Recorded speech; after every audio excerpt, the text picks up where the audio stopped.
تنہائی میں اللہ کو یاد کرنا۔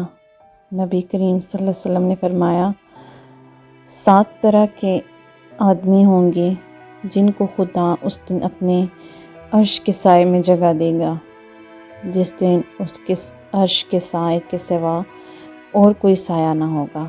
ان میں ایک وہ شخص ہے جس نے تنہائی میں اللہ کو یاد کیا اور بے ساختہ آنکھوں سے آنسو جاری ہو گئے۔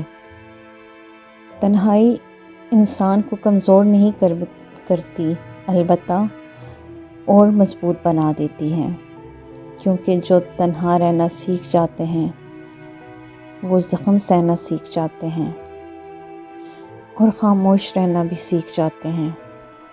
تنہائی اسے صبر بنا دیتی ہے اور یقیناً صبر کرنے والا انسان بہت مضبوط ہوتا ہے۔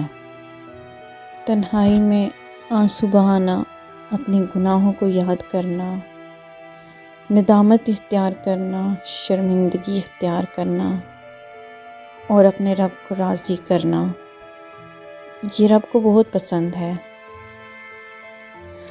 آپ اپنے اللہ کی نظر کو کیسے جانتے ہیں کہ میں اللہ کی نظر میں کیسا ہوں؟ میں رب کی نظر میں منافق تو نہیں ہوں۔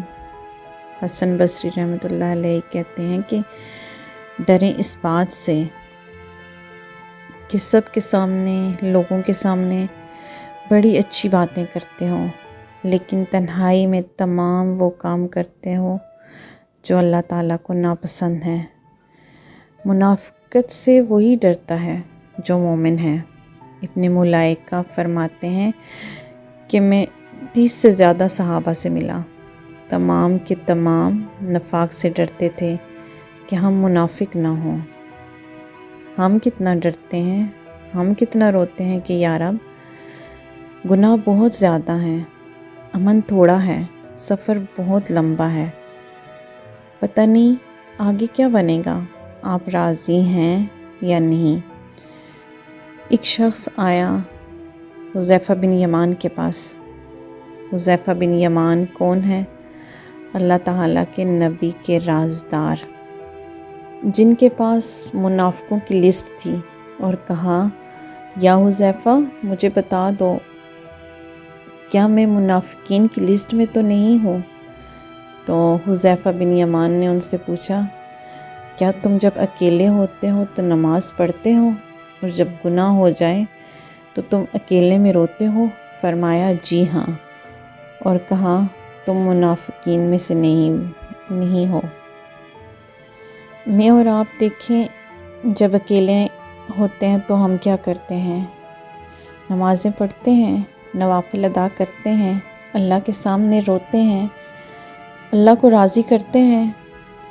اللہ کو راضی کرنے کی کوشش کریں، اکیلے میں توبہ استغفار پڑھیں، اللہ کی رحمت سے پر امید رہنا ہے اور اپنی چال ٹھیک کرنی ہے۔